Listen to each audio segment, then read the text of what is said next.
Buenas noches. Soy el doctor López Ridaura, director del Senaprece. Saludo a todas y todos aquí en Palacio Nacional y en casa o desde cualquier dispositivo que nos estén viendo. Y el día de hoy presentaremos el informe técnico habitual que hemos estado presentando todos los días, en donde está dividido los dos componentes, tanto el componente de la epidemia, así como también el avance en el programa de vacunación.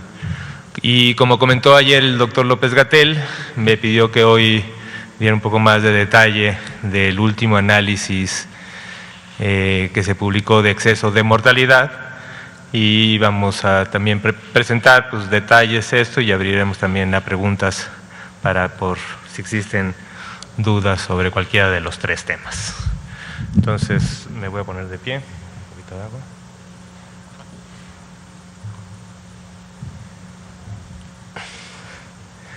Bueno, pues muchas gracias. Entonces, pues vamos a ir rápidamente para poder darle tiempo al de exceso de mortalidad.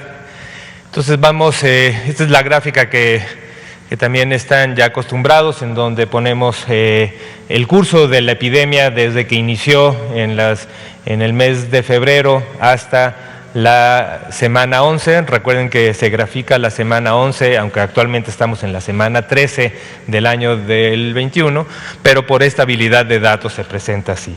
Y lo que se maneja en ese 7% es que aún el día de hoy, martes,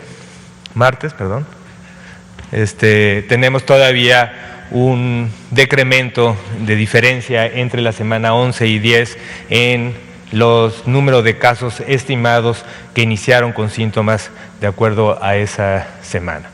El número de casos activos, 31.865, que representa el 1% del total de todos los casos estimados que tenemos, de un poco más de 2.400.000 casos estimados que tenemos, que se han registrado en el sistema de vigilancia epidemiológica, de los cuales del grupo de 2 millones tenemos un grupo de 202.633 que fallecieron por COVID. La siguiente, por favor. Y este es el curso de la epidemia, pero de los hospitalizados, a diferencia de la otra, que fueron los casos estimados. Este es el curso de la epidemia de los hospitalizados en sus dos componentes principales: la hospitalización grave, pero que no requiere intubación o terapia intensiva, y la hospitalización grave que requiere intubación. Y como podemos ver también en la evolución, en los últimos días, sí lo tenemos actualizado al día, podemos ver que ya estamos por debajo del punto mínimo que tuvimos después del primer brote. Ya estamos por debajo tanto en hospitalizaciones como en los casos estimados. La siguiente, por favor. Y vemos aquí las entidades que tienen un porcentaje de ocupación hospitalaria en todas las camas que tienen disponibles para COVID. Esto es el total de camas que tenemos a nivel nacional en las 32 entidades. Son 31.937 camas para hospitalización grave, para pacientes que requieren hospitalización, pero que no requieren intubación, no requieren de cuidados críticos. Y del total tenemos 5.914, el 19% de ocupación. Pero sigue siendo heterogéneo, aunque cada vez más homogéneo, porque 30 entidades de las 32 ya tienen menos del 30% de ocupación de este tipo de camas, y solo 2 entidades tienen entre 30 y 49%, que en este momento es la Ciudad de México y el Estado de Puebla. La siguiente, por favor. Y para el caso de camas que tienen toda la capacidad de atender pacientes críticos, incluyendo personal, insumos, equipo, y entre el equipo el importante también, el ventilador, monitor, este tipo de equipos que se necesitan para este tipo de pacientes. En total en la República tenemos 11.278 de este tipo de camas, y 23% se encuentran ocupadas, que son un total de 2.633.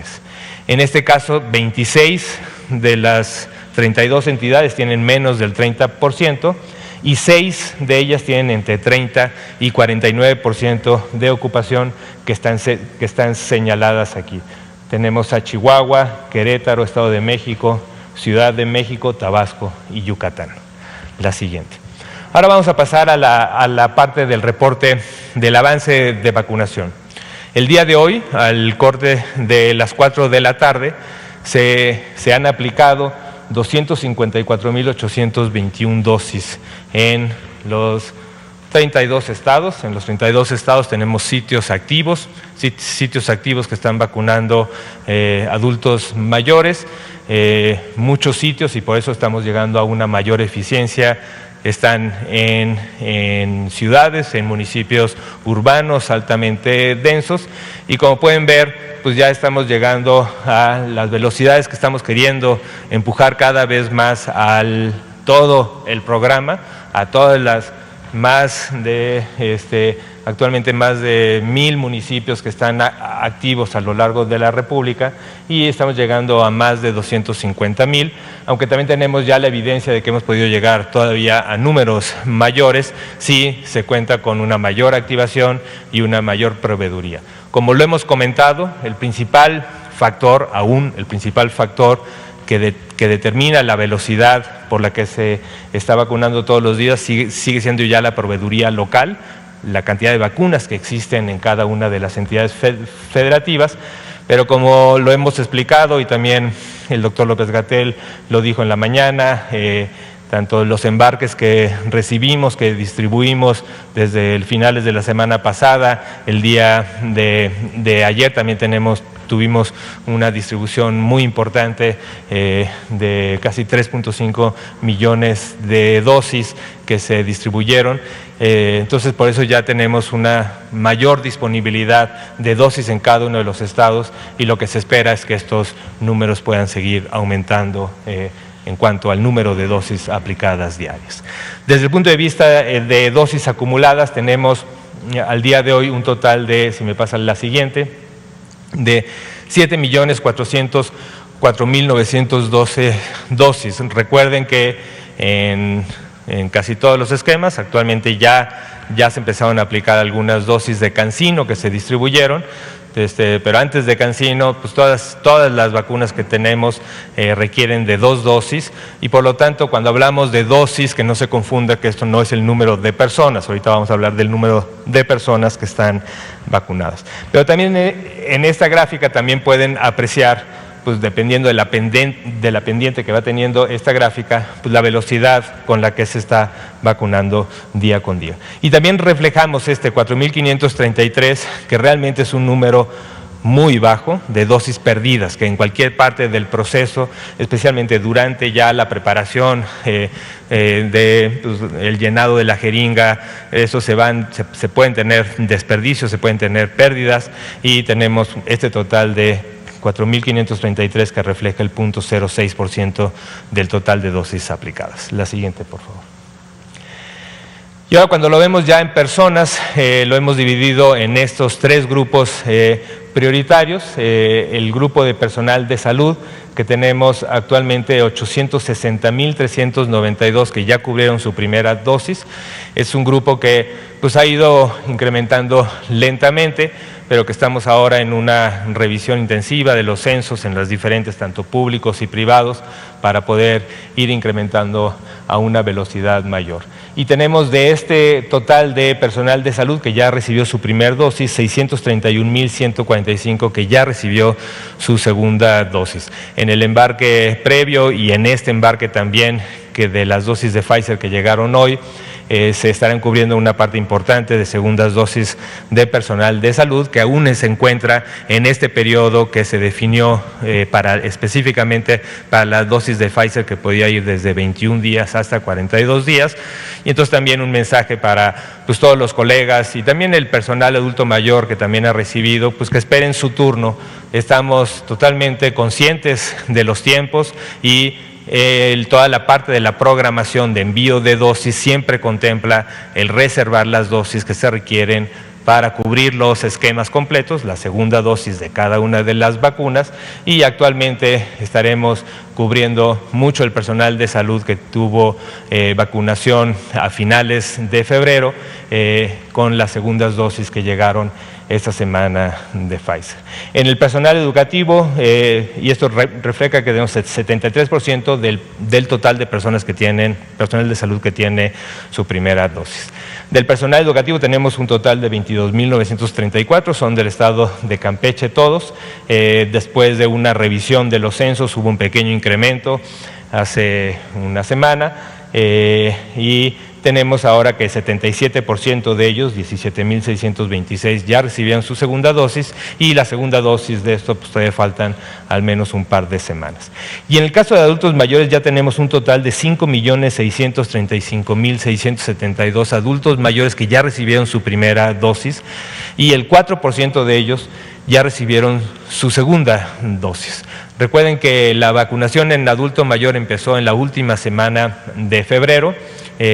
Y esto es principalmente lo que hemos cubierto con segundas dosis y mucho de las segundas dosis es lo que también estaremos tanto activando esta semana como en la próxima semana y irán viendo que este 4% irá incrementándose porque ahora sí ya estamos en los periodos en los que poblaciones que empezaron a recibir sus primeras dosis ya les va a tocar las segundas dosis y también como mensaje a la población, las segundas dosis se estarán programando, se estarán convocando desde la parte local, desde las entidades, desde los grupos que localmente están trabajando en el programa de vacunación para programarse, además de que tenemos en el sistema de información, tenemos los datos de contacto para ir también convocando de manera personal a las personas, tanto de manera personal como en los medios de comunicación. La siguiente, por favor.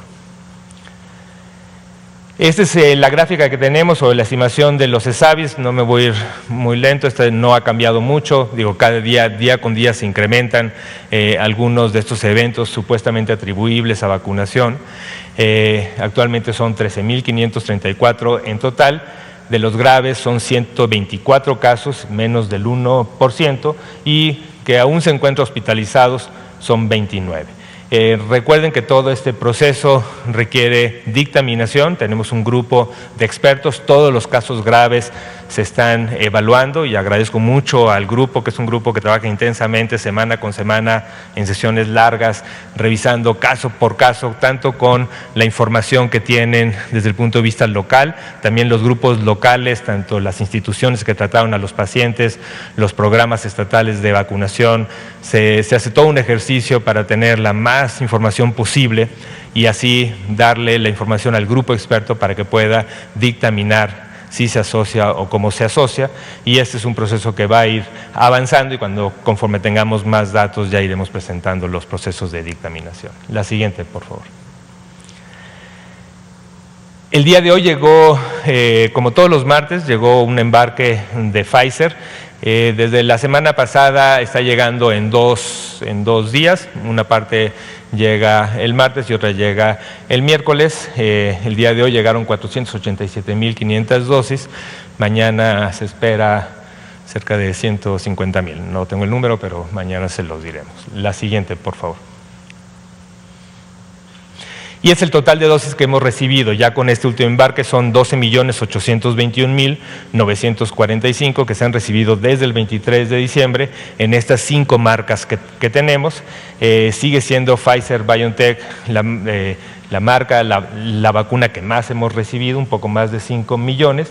Con el último embarque que tuvimos de AstraZeneca de casi 1.5 millones, tenemos ahora ya 2.380.000 de AstraZeneca. De Sinovac tenemos 4 millones que hemos recibido, 400.000 de Sputnik y también estamos ya confirmando que mañana o a más tardar el jueves llegarán otros 500.000 de Sputnik y tenemos CanSino que prácticamente todo menos 65.000 dosis son que se han envasado aquí en México, 65.000 nos llegaron directamente envasadas desde China, pero las otras casi el millón fueron envasadas en la empresa en Querétaro en esta colaboración que se tiene. La siguiente, por favor. Y seguimos con es muy importante, el proceso de vacunación es un proceso que está teniendo un ritmo que cada vez está aumentando, cada vez estamos llegando a una mayor población, pero esto, aunque sabemos que es un mensaje de esperanza para toda la población, es muy importante seguir insistiendo que la epidemia sigue y los cuidados de sana distancia, los cuidados que hemos tenido durante todo el año para la prevención, para la mitigación, tenemos que seguir siendo muy insistentes.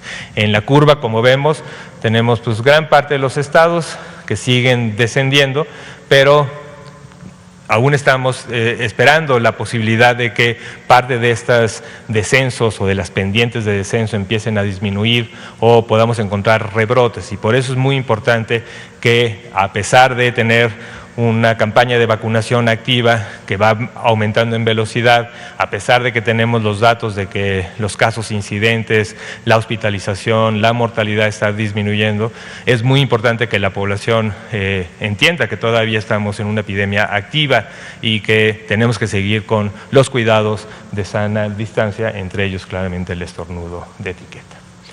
Bueno, entonces ahora sí, vamos a pasar al componente temático, al componente temático de exceso de mortalidad. Para esto hemos decidido primero darles una perspectiva de lo que tenemos en el CISBER, que son los números que están viendo todos los días. Todos los días el número que estamos viendo del número de defunciones confirmadas. Y es el número, y normalmente tenemos el día de hoy, reportamos 202.633. Pero en el CISBER tenemos un número mayor de defunciones. ¿Cuáles son estos números? Tenemos un total de 270.000 defunciones que están registrados en el sistema de vigilancia epidemiológica, de los cuales confirmadas, y acuérdense que aquí tuvimos diferentes formas de confirmación, ¿no? La confirmación más directa es que el resultado del laboratorio, que se le haya tomado una muestra y el resultado haya salido positivo. Pero también tenemos la posibilidad de asociación epidemiológica, y también tenemos la posibilidad de dictaminación, especialmente para el caso de defunciones.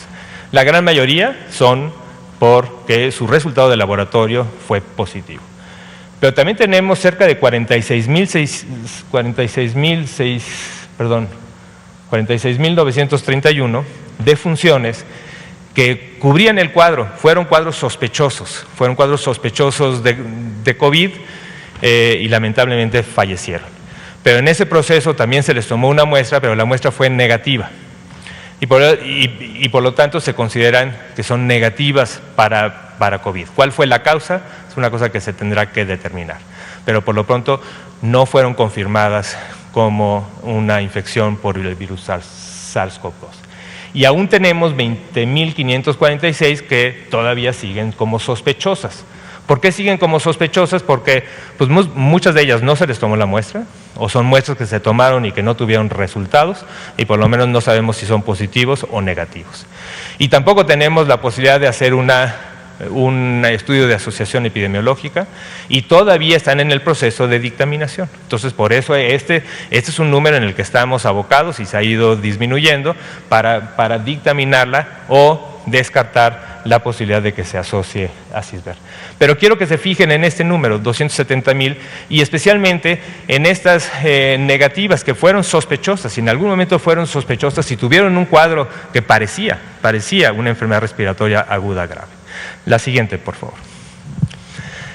El otro contexto que sí me gustaría, antes de pasar al análisis de exceso de mortalidad, es seguir resaltando el componente de por qué se están dando estas muertes y a qué se están asociando. Y una parte muy importante en la que hemos insistido es este análisis sobre las comorbilidades, ¿no? Si ven en esta gráfica, del total de las muertes confirmadas, el 70% tienen al menos una comorbilidad. Hay un 30% que no tienen comorbilidades conocidas. Y también aquí es muy importante, hay mucho de las enfermedades y de las comorbilidades que no se detectan a tiempo, no son gente que tiene el diagnóstico. Y muchas veces aún durante el proceso que tuvo, por lo que se hospitalizó, tampoco hubo la oportunidad para tener un diagnóstico de comorbilidad. O el estudio epidemiológico es insuficiente para saber, ¿no? Entonces, a veces nos han preguntado, ¿pero qué quiere decir? ¿Por qué este grupo? ¿Por qué? ¿Por qué evolucionó fatal? No sabemos. Hay mucho que estudiar, hay mucho que entender, y es probable que siga estudiando y que se siga encontrando factores que estén asociados a esa mortalidad. Pero del otro 70% tenemos enfermedades o factores de riesgo que claramente se han asociado a un mayor riesgo tanto de complicación como de morir. La siguiente, por favor. ¿Cuáles son? Y las hemos señalado ya en varios, hace mucho que no hacemos o mostramos este análisis, pero 45% de las muertes tenían hipertensión arterial. Un porcentaje muy alto, casi 40%, tenían diabetes. Más del 20% tenían obesidad. Y así vamos a ver otros factores: tabaquismo, insuficiencia renal, enfermedad pulmonar obstructiva crónica, enfermedad cardiovascular, inmunosupresión, asma, VIH, y así hay otras enfermedades que hemos ido detectando. A veces lo que han pasado es que nos dicen, bueno, si 41%, pues quiere decir que hay 55% que no tiene hipertensión.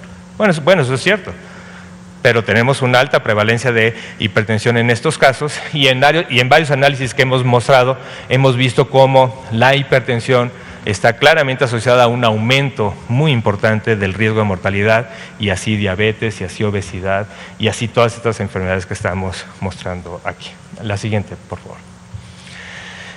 Ahora vamos a ver qué fue y cómo ha ido el análisis. Acuérdense que este análisis de exceso de mortalidad, este es un análisis que a mí me ha interesado desde que empezamos, pero también me ha interesado ver cómo lo están manejando otros países, y para las personas interesadas, busquen qué es lo que está pasando en los países, y es muy difícil. Es muy difícil porque son reportes aislados, es muy difícil encontrar países que tengan de manera sistemática, periódica, un reporte de exceso de mortalidad.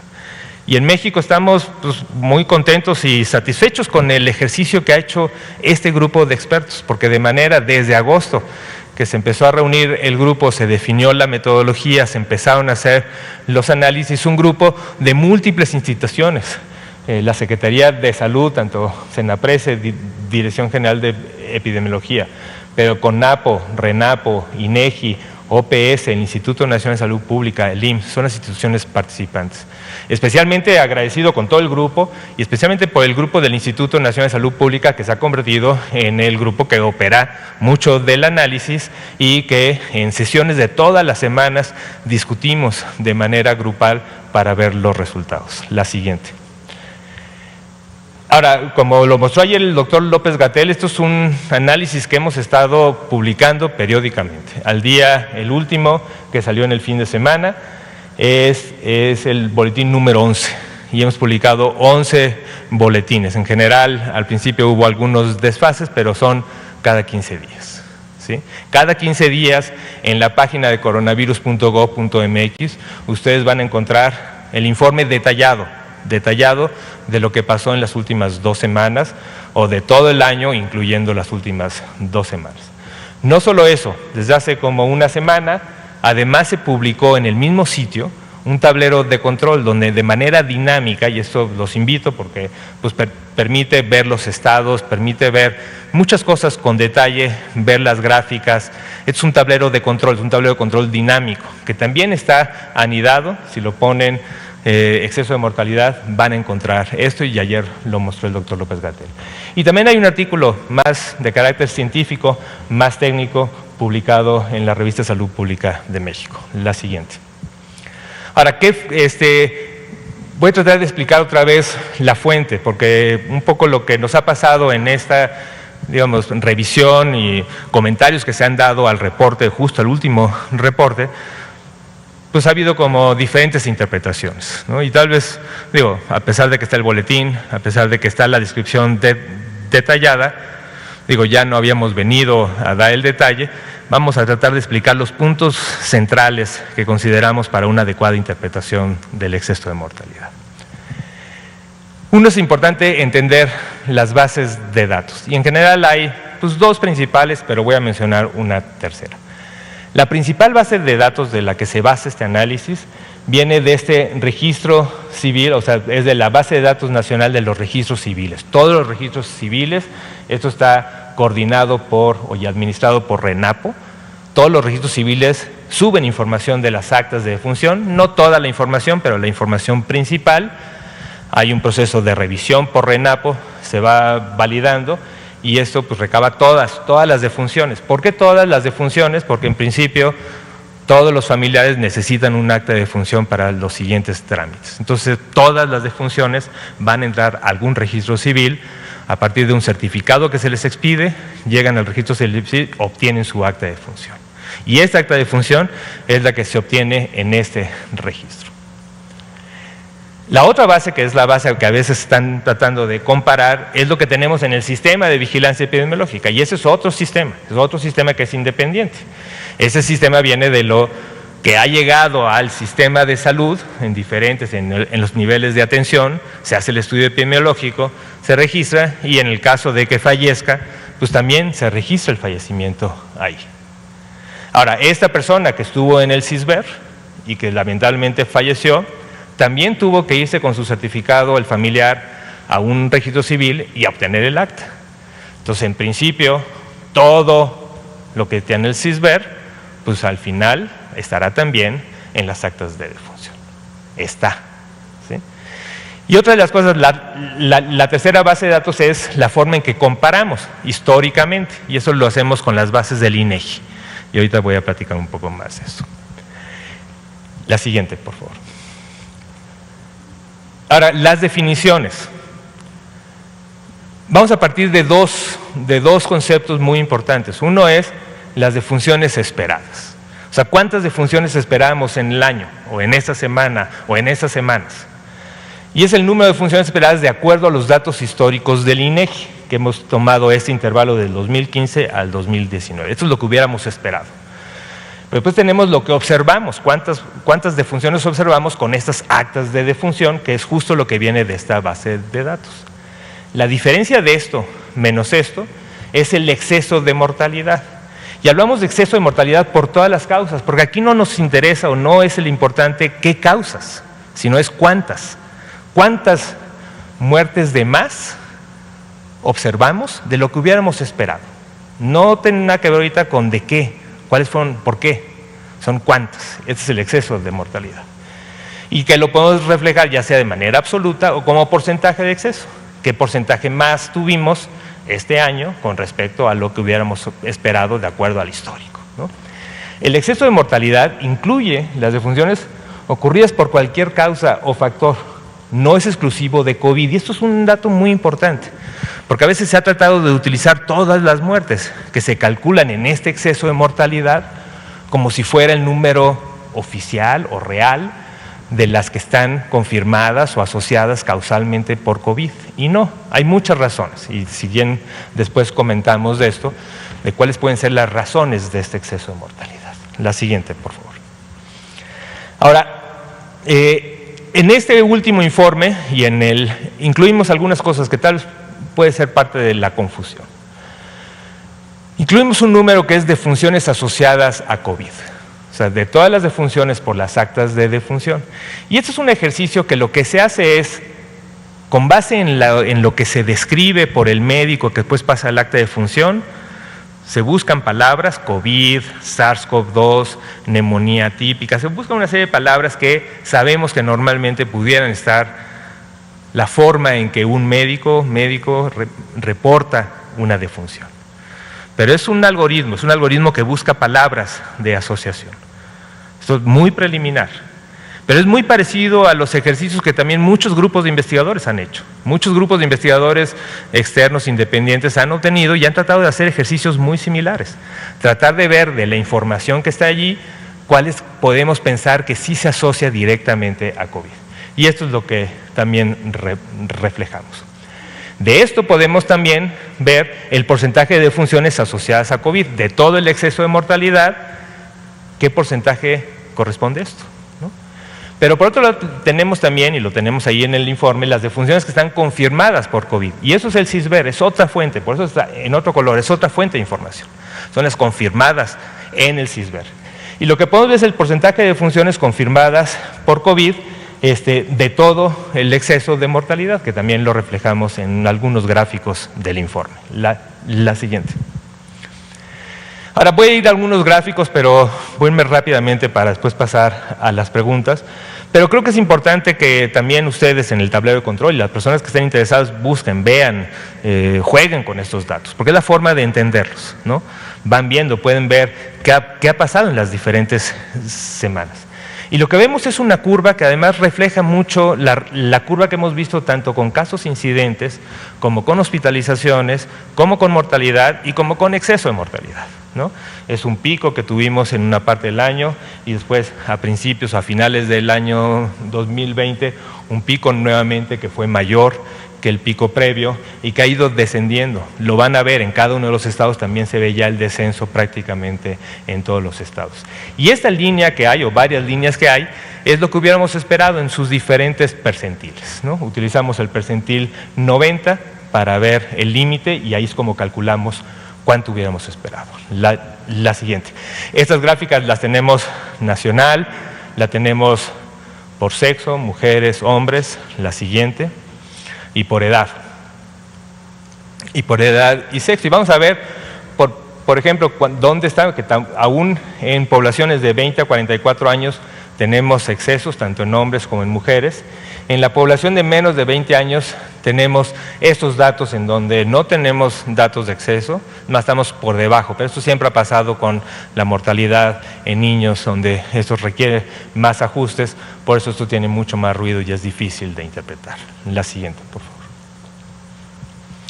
Este es el exceso de mortalidad por todas las causas, en donde tenemos la forma en que, cuáles son, digamos, esta es la misma curva que hemos reflejado, pero tenemos cuáles son las confirmadas por CISBER, el número confirmado por CISBER, que es este anaranjado, que tiene la misma curva, es la misma tendencia, cosa que también es muy importante, porque lo que nos está dando el CISBER son tendencias muy similares a lo que estamos viendo en el exceso total de funciones. Y lo que es muy importante en los sistemas de vigilancia es la tendencias, va para arriba, está creciendo rápidamente, va para abajo, y esos son datos que son los que realmente nos ayudan mucho a reforzar acciones, a modificar acciones, a focalizar acciones en ciertos estados, etcétera, ¿no?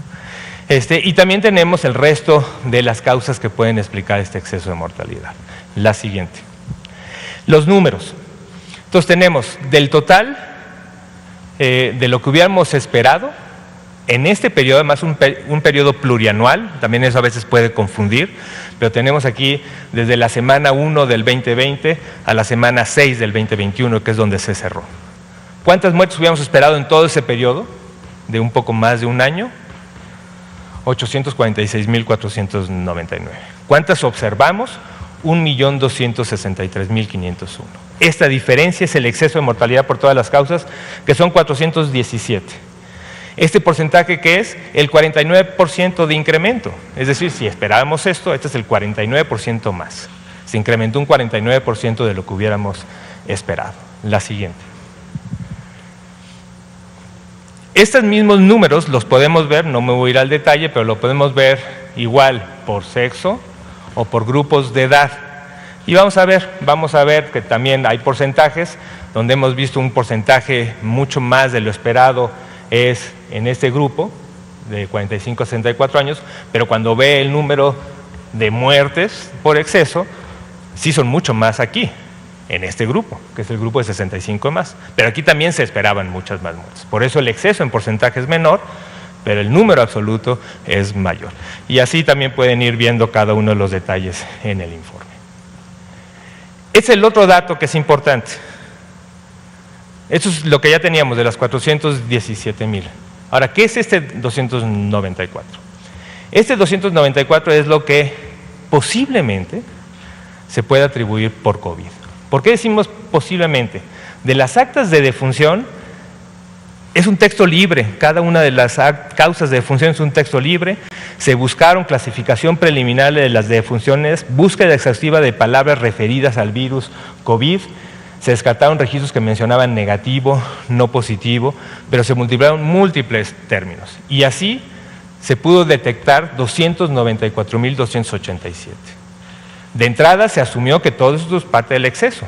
¿Por qué? Porque el año pasado, o los años previos, no se esperaba COVID. Entonces todo lo que está asociado a COVID, teóricamente, es parte de este exceso. Parte de este exceso, 417.000. ¿Qué tanta parte? 70%. Que si se fijan ha sido muy consistente este dato, yo lo presenté hace como 5 o 6 meses. 70% del total del exceso es probable, y es un dato preliminar, que esté asociado a COVID. La siguiente. Van a ver también variabilidad en los estados. Esto es un mapa de calor que le llaman. Cada color depende del exceso de cada semana y vamos a ver si es una forma gráfica de ver en qué semanas, en qué parte, en qué tanto exceso cada una de las entidades federativas. Lo pueden ver así o de la siguiente forma, que es con las gráficas, que también lo tenemos pues tanto por regiones, por estados, en donde podemos ver pues cada una de las curvas de exceso de mortalidad de cada una de las entidades por las personas que estén interesadas en una entidad en específico. Pero como pueden ver, como les había dicho, pues gran parte de ellas en sus últimas semanas también están reflejando este descenso en exceso de mortalidad. La siguiente, nada más para la previa, aquí les recordamos la página donde también está, si me pasas la previa, en esta específica, coronavirus.gov.mx, exceso de mortalidad en México, van a poder ver el tablero de control con todos estos gráficos. La siguiente.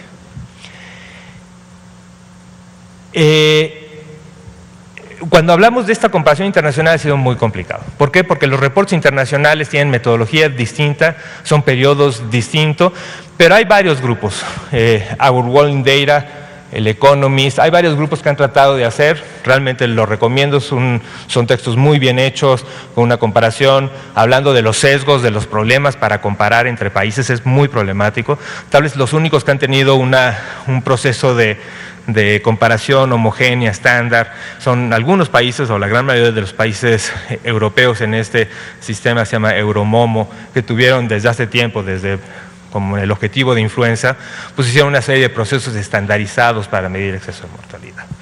Pero van a ver, digo, ahorita no quiero que se fijen en los detalles, pero vamos a ver varios países y hay muchos más, son una selección, y los colores lo que están reflejando es el exceso de mortalidad de cada semana o cada mes.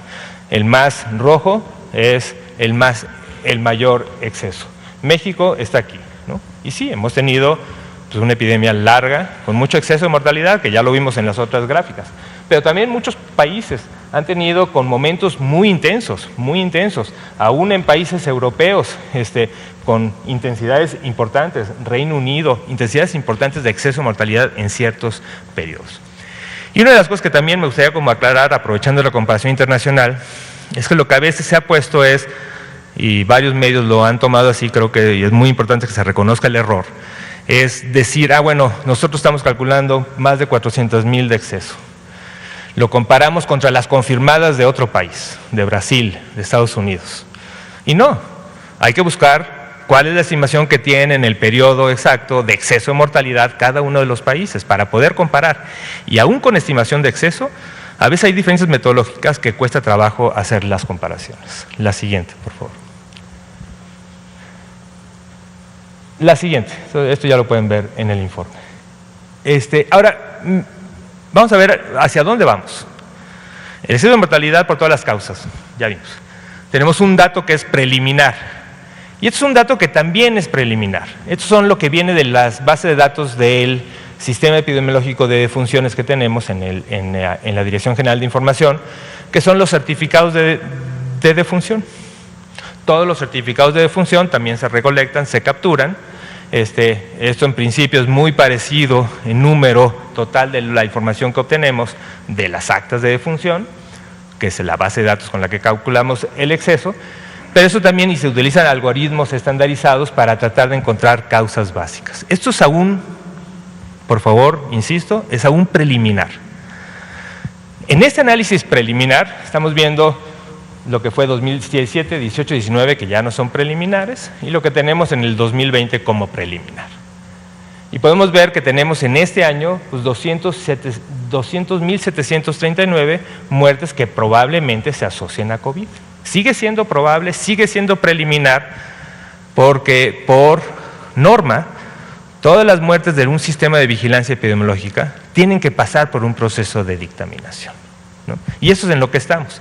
Pero lo que quería señalar en esto es que, como pueden ver, también hay otras causas que no están asociadas a COVID, pero que también han ido incrementándose. Infartos, ¿no? 212,000, o enfermedad cardiovascular en general, también un incremento en diabetes a 152,000, números muy parecidos en cáncer, poco neumonía, influenza, también un incremento muy importante de 31,000 que teníamos el año pasado a 45,000, y eso pues son parte de este exceso. Parte de este exceso hay otras causas que también están incrementándose con respecto a lo que veíamos en años previos. La siguiente. ¿A dónde vamos? Y ya con esto termino. Es el proceso oficial, el de dictaminación, y como también ya lo hemos visto, en principio tenemos el sistema CISBER, que registra las defunciones, y si están confirmadas serán ya parte de las confirmadas.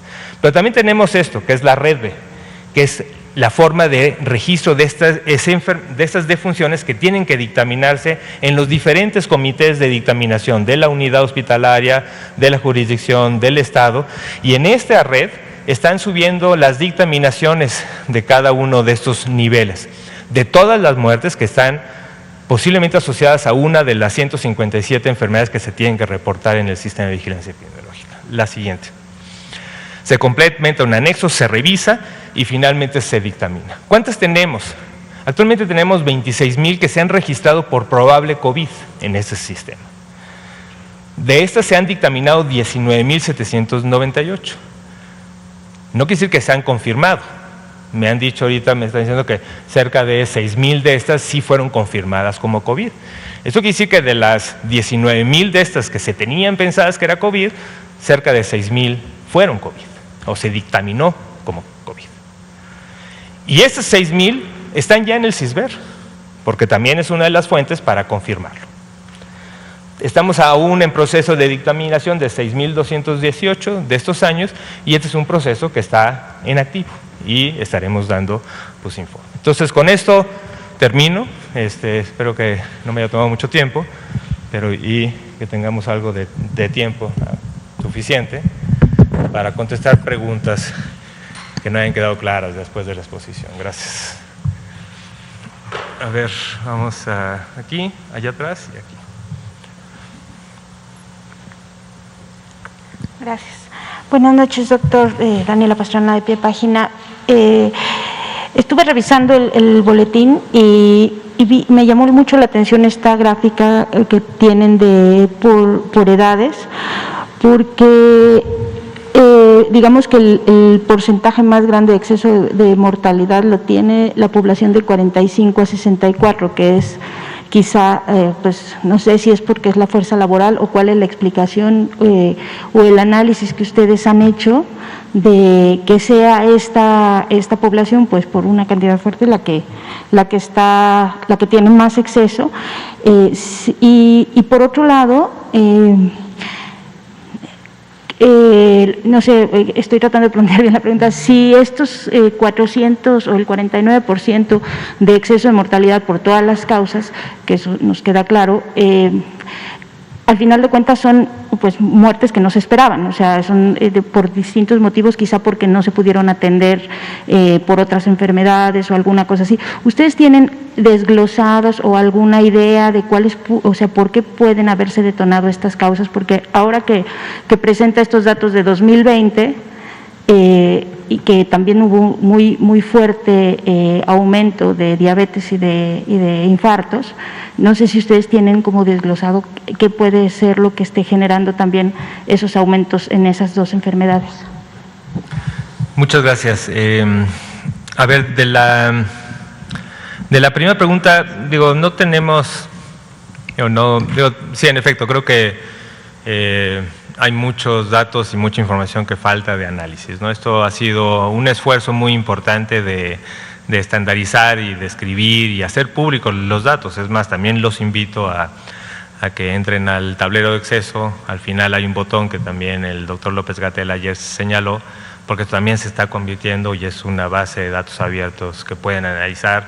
Y además es muy importante que se analice y se busque este tipo de explicaciones. Digo, en principio, una enfermedad como COVID, en una población que en general tenemos una población que tiene muchos factores de riesgo, de estos factores de riesgo que se han asociado a una mayor complicación, diabetes, obesidad, hipertensión, aún en una población adulto joven, ¿no? Tenemos prevalencias muy altas de obesidad en esta población, tenemos prevalencias muy altas de diabetes y de hipertensión.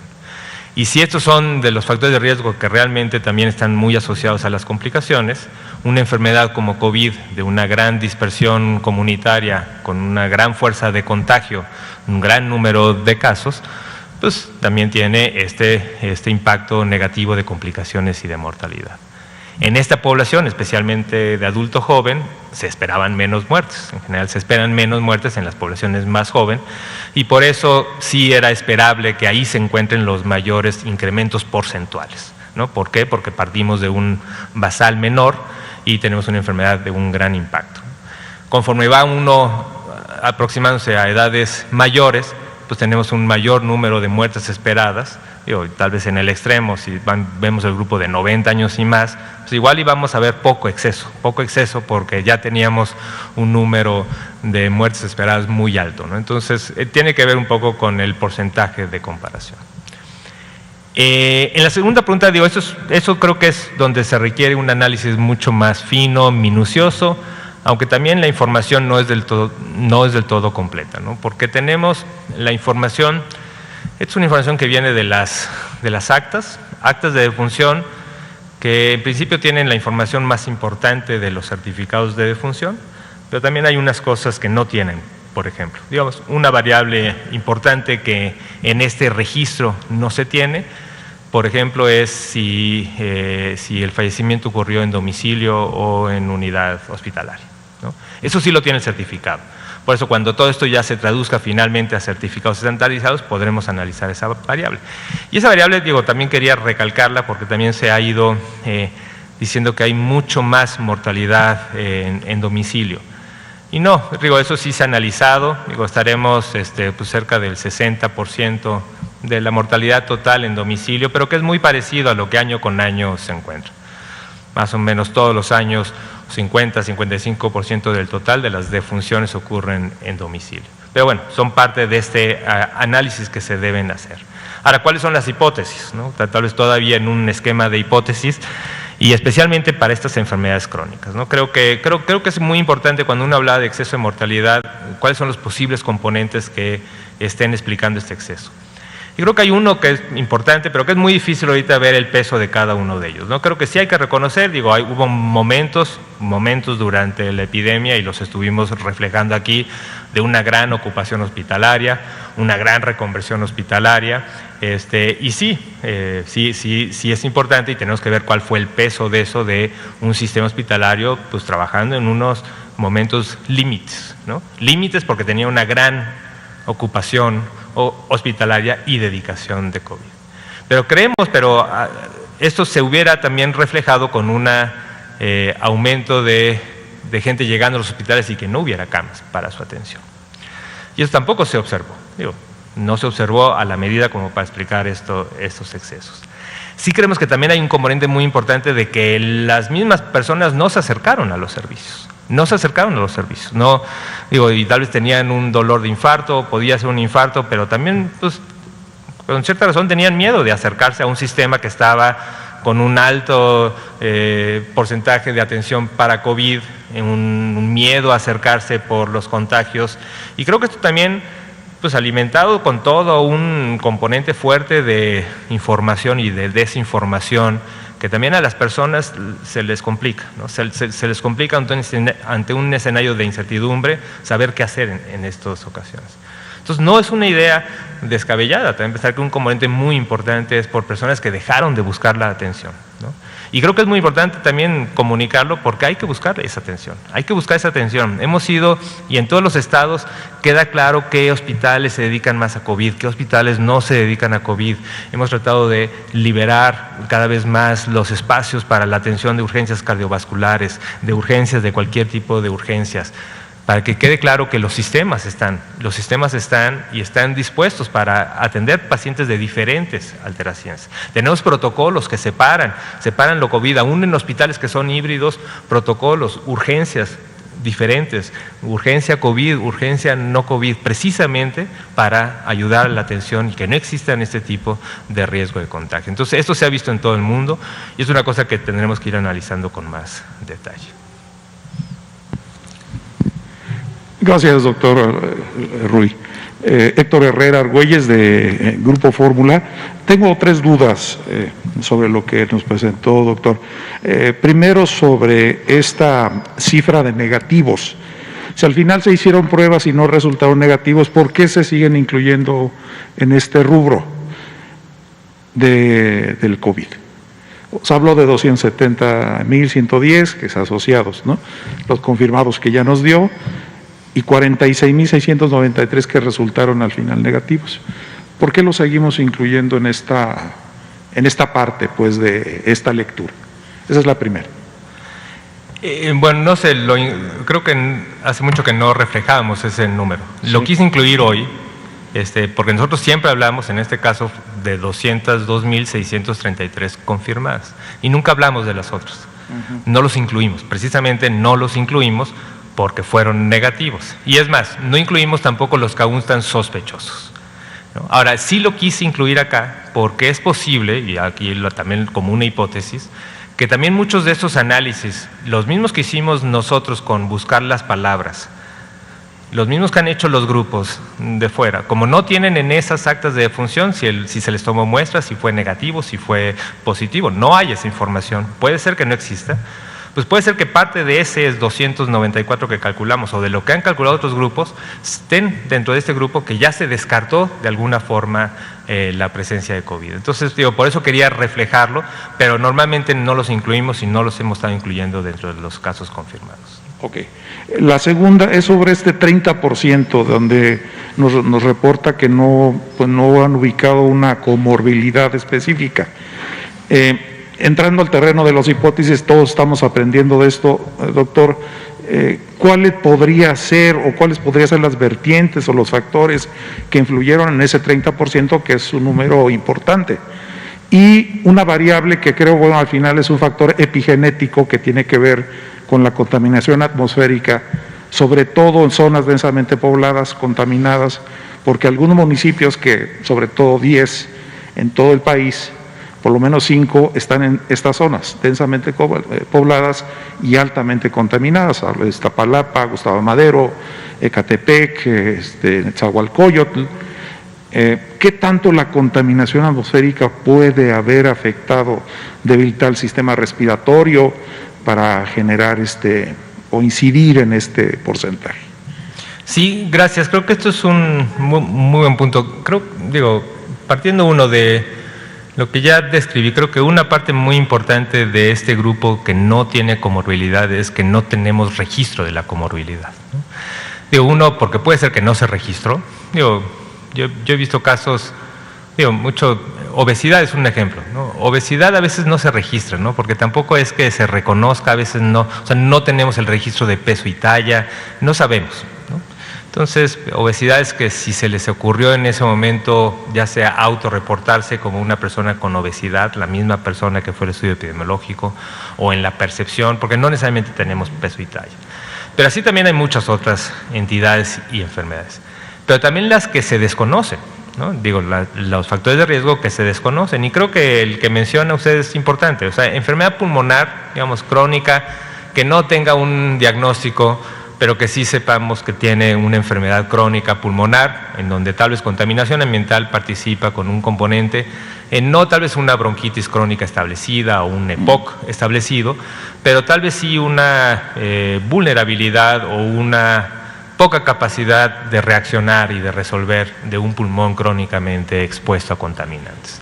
Esto se ha visto, y no solamente en contaminación atmosférica, sino también en contaminación de aguas, de cuencas, y justo hay algunos análisis también de grupos interesados en esto, en donde han tratado al menos de relaciones geoespaciales más que causales a nivel individual, de relacionar sitios altamente contaminados también con niveles mayores de mortalidad por COVID. Entonces creo que esto es un área que todavía requiere explorarse, pero es una hipótesis muy fuerte el pensar que hay factores ambientales ayudando a complicar la infección por el virus SARS-CoV-2. Muy bien, la última, doctor, si me permite, tiene que ver precisamente con esta cifra que nos da en torno al grupo que ha sido más afectado. Yo supongo que al principio, como estaba pegando la enfermedad a adultos mayores, se decidió que el proceso de vacunación se iniciara ahí. digamos que esto no nos llevaría a cambiar la táctica, como dice el subsecretario López-Gatell, de irnos con este grupo primero, no de los 50, sino de los 40 para abajo, para reducir esto que estamos viendo, que es un dato relativamente nuevo, ¿no?, que nos los da el último análisis. ¿Podría ser un factor, doctor? Gracias. Gracias por preguntar, porque eso a veces parece intuitivo, esa relación, ¿no?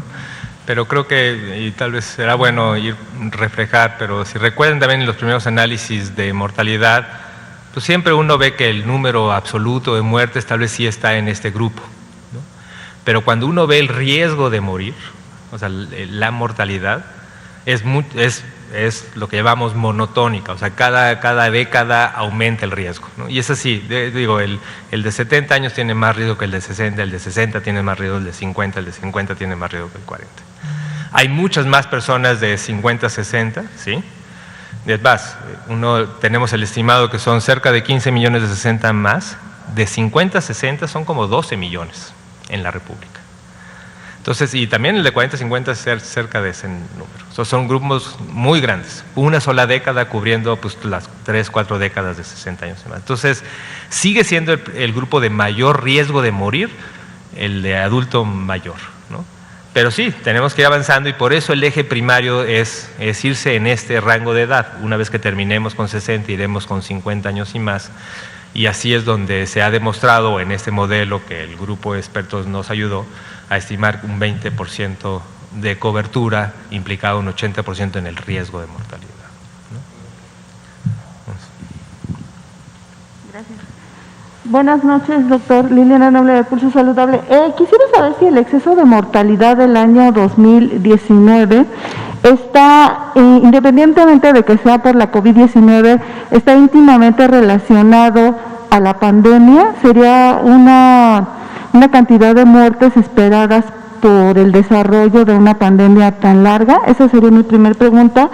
Y me gustaría saber qué lugar en frecuencia ocupa México al reportar de manera sistemática y periódica las cifras del exceso de mortalidad a nivel mundial. Gracias.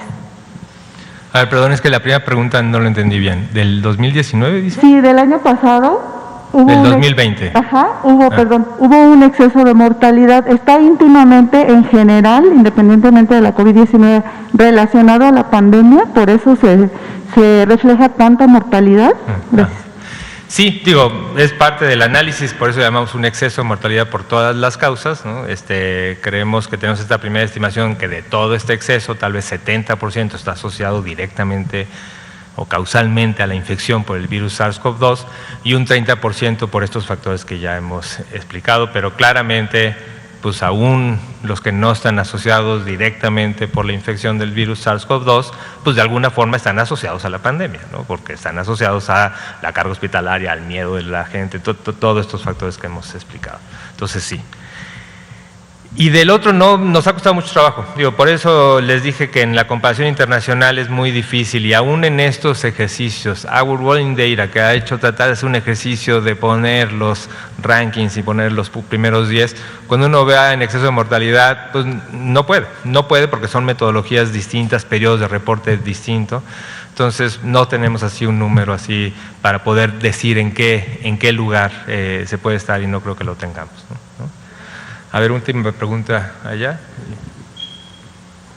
Gracias, buenas noches, doctor. Tengo rapidísimo 2 preguntas. La primera es el porcentaje de aumento de infartos, por ejemplo, o de muertes por diabetes, lo que mencionaba de las otras causas de exceso de mortalidad, y también saber por qué en estados como Oaxaca el exceso de mortalidad es tan alta. Gracias. Sí, gracias. No quise poner mucho análisis de estas muertes porque aún es preliminar. Entonces, y mucho cuando digo, tampoco es tan fácil como hablar de un año y otro año, porque a veces parte de los incrementos, digo, si se fijaron 17, 18, 19, siempre incrementan un poco. Y esto es parte del incremento que se espera por la dinámica poblacional, ¿no? En cuanto a las estructuras etarias. Entonces, siempre esto hay que hacerlo en tasas estandarizadas y no es un porcentaje así directo, pero bueno, seguramente se puede calcular, sí es un incremento claramente, pero no podría ahorita aventurarme a dar un estimado. Y sí, en efecto, tenemos hay un análisis pendiente en curso, aún estamos, el tratar de entender las diferencias en exceso de mortalidad entre los diferentes estados. Es un análisis complejo porque sí sabemos que en muchos estados también tenemos un problema de incertidumbre en cuanto a las bases de datos. En una parte muy importante del informe siempre se viene un análisis que hacemos semana con semana sobre la veracidad y qué tan completa está la base de cada uno de los estados. Entonces, por eso también nos ha costado así trabajo directamente comparar una contra la otra, pero ya empezamos a hacer análisis comparativos. Hay estados donde claramente tenemos un exceso mayor, además de lo ya observado en la mortalidad confirmada, que tenemos un exceso también mayor. Y justo esta diferencia entre lo que ya observamos con lo confirmado a tal vez nuevos hallazgos entre diferentes regiones de exceso.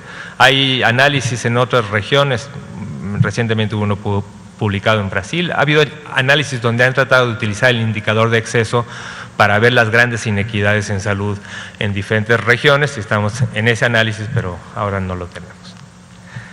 Bueno, pues muchísimas gracias. Con eso terminamos. Perdón a los que dejé pendientes, sé que era un tema para más tiempo, pero traté de abarcar todos los detalles y seguiremos atentos. Cualquier pregunta, cualquier comentario, y trataremos de periódicamente ir avanzando en esto, no cada 15 días, pero sí de manera periódica, porque sabemos que es un tema importante, necesario y de gran interés. Y solamente pues con esto pues nos despedimos y mañana estaremos atentos a una nueva sesión. Gracias.